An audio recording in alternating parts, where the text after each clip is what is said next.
Clean paint, low miles, great price. Looks like a steal.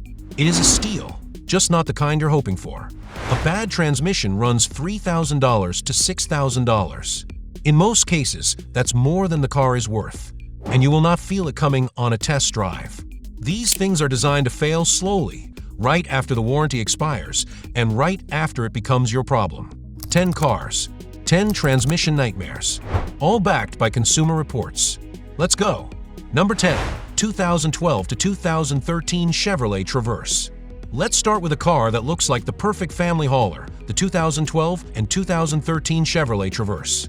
Big 3-row SUV, plenty of space, looks dependable, but hiding inside that transmission is something called the 3-5, our wave plate, and when it snaps, it doesn't give you a warning. It just takes reverse away from you. Gone. You press the gear selector into reverse, and the engine revs like everything is fine, but the car goes absolutely nowhere. Picture this. You're in a packed grocery store parking lot. Cars behind you. A cart returned to your left, and your Traverse just sits there, spinning its wheels in neutral while the engine screams. That's what thousands of Traverse owners dealt with. This failure is so common it has its own nickname among mechanics. It's not an if. For many of these trucks, it's a when. And when it happens, you're looking at a full transmission rebuild. The Traverse can be a great car, just not from these two model years. Number 9, 2016 Nissan Altima. Here's where we have to talk about the CVT, the continuously variable transmission. You're going to hear this term a lot in today's video because it's at the center of nearly every Nissan problem on this list. The idea behind a CVT is brilliant on paper. Instead of fixed gears like a traditional automatic, it uses a belt and pulley system to create a seamless, infinite range of ratios. Better fuel economy, smoother acceleration. Sounds great. But in practice, Nissan's version, built by a supplier called Jatco, turned into one of the most problematic transmissions in the industry. The 2016 Altima is one of the worst offenders.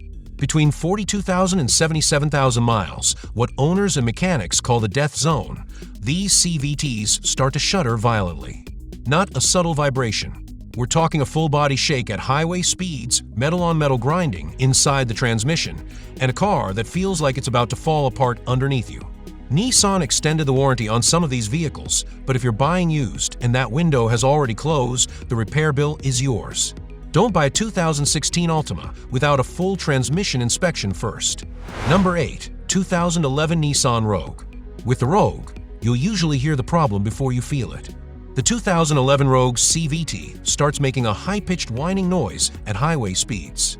It's distinctive, almost like a mechanical scream, and it means the transmission is already in distress. Shortly after that whining starts, the car goes into what's called limp mode.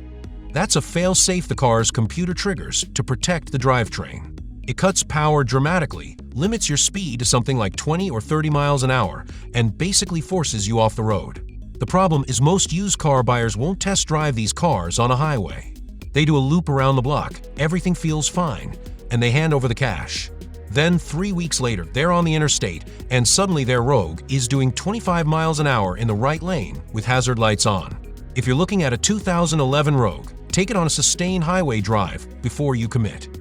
If you hear anything that sounds like a whine at speed, walk away.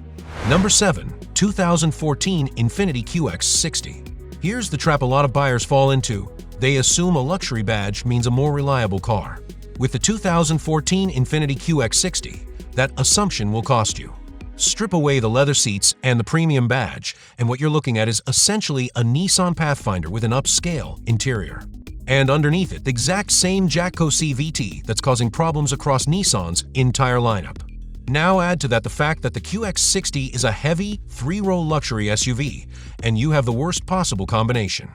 A fragile transmission carrying a lot more weight than it was designed to handle.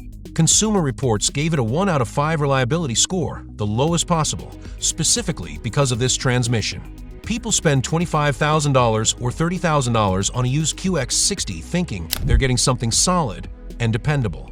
Instead, they're getting a CVT that's already been stressed by years of hauling a heavy vehicle and a repair bill that could approach $5,000 when finally gives out. Luxury badge. Bargain basement transmission. Don't get fooled. Number 6, 2011 to 2014 Ford Fiesta. Now we shift gears, pun intended, from Nissan to Ford. Ford wanted to give the Fiesta something exciting, something that felt sporty without making it expensive. So they installed what's called a power shift dual clutch transmission, a system borrowed from racing cars and performance vehicles. In theory, it would shift faster than a traditional automatic while still being efficient enough for an economy car. In practice, it was a disaster. The power shift DST never fully adapted to the stop-and-go nature of everyday driving. It lurches and hesitates pulling away from stoplight. It shudders on low-speed maneuvers. It slips and jerks in traffic. Owners described it as feeling like the car was being driven by someone who just got their learner's permit. It got so bad that Ford faced multiple class action lawsuits over the 2011 through 2014 Fiesta. The company eventually paid out settlements, but by then hundreds of thousands of these cars were already on the used market. If you're shopping for a cheap, fuel-efficient used car and a Fiesta in this range pops up, keep scrolling. Number 5. 2011 to 2013 Nissan Murano. The Murano is one of those cars that looks great on a used car lot. Stylish design, comfortable interior, reasonable price.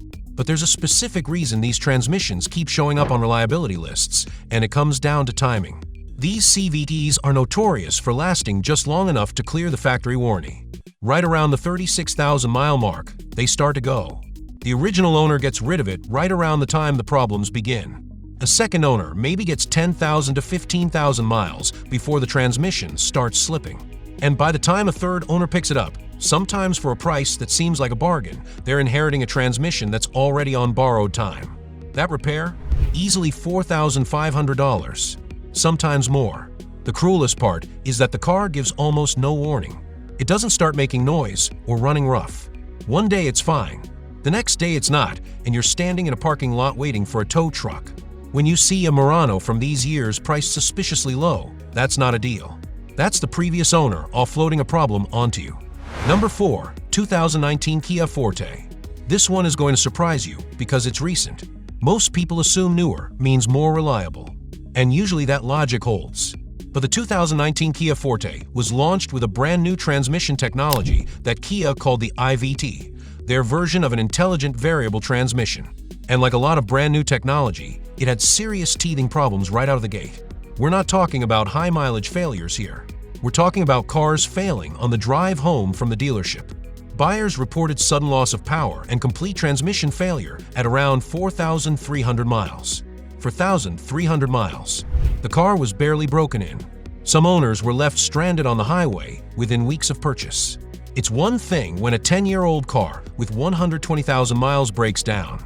It's something else entirely when a nearly new car fails before the break-in period is even over. Kia has since worked on improvements, but the 2019 model year specifically carries this risk. If someone is selling a 2019 Forte at a suspiciously good price, now you know why. Number 3. 2012 to 2017 Ford Focus. Think of this one as the Fiesta's bigger brother. Same transmission, same problems, slightly larger car. The power shift dual clutch transmission that plagued the Fiesta made its way straight into the Focus across nearly a full decade of production. From 2012 all the way through 2017, Ford had years to fix it, and the issues persisted throughout. If you're ever test driving a Focus from these years, pay close attention when you pull away from a complete stop.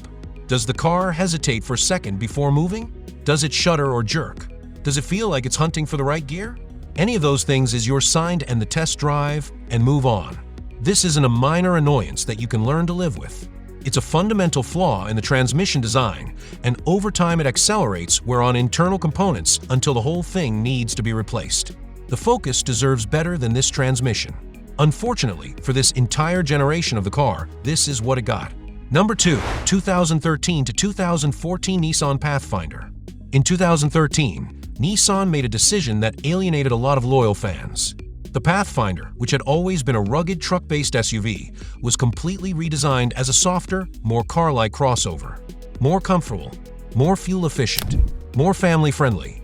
And at the center of that redesign was once again a CVT. The problem that emerged became so widely known it got its own name, the Pathfinder Judder.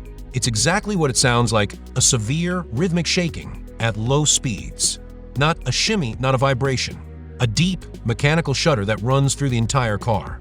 It happens most often when decelerating or when the transmission is transitioning between input and output. Nissan issued a technical service bulletin acknowledging the issue and released an updated CVT fluid as a partial fix. But for many owners, the judder kept coming back, and eventually the transmission needed to be replaced entirely. The 2013 and 2014 Pathfinder had some of the worst reliability scores of any vehicle Nissan sold in that era. If you need a 3-row family SUV, there are better choices. Number 1. 2012 to 2015 Nissan Sentra. We close out the list with one of the most dangerous entries on it, and also the most tempting for the wrong buyers. The Sentra is everywhere on the used market. It's affordable, it gets great gas mileage, it's easy to park and insure, and it looks like the perfect starter car for a college student or a first-time buyer on a budget. That's exactly what makes it dangerous. The 2012 through 2015 Sentra CVT is known for sudden, catastrophic failure. Not gradual degradation, not a slow warning. Sudden loss of power, often on the highway, with no advance notice. The car just stops accelerating, at highway speed, surrounded by traffic. That is not just an inconvenience, that's a safety hazard. And because Sentras from these years are cheap and plentiful, they often end up in the hands of exactly the people who can least afford a $4,000 transmission replacement. Someone who paid $7,000 for a car doesn't have $4,500 sitting around for a repair that's worth more than the vehicle itself. If you know a young driver shopping for a used car, share this video with them. The Sentra looks like a great deal. That deal has a very real cost hiding inside it. 2 rules before you buy any used car. Google the year, make, and model with the word transmission. 5 minutes that could save you thousands. And pay a mechanic $100 for a pre-purchase inspection. That's the cheapest insurance you'll ever buy. Have you owned one of these? Tell me in the comments. And if this saved you from a $5,000 mistake, subscribe. More coming.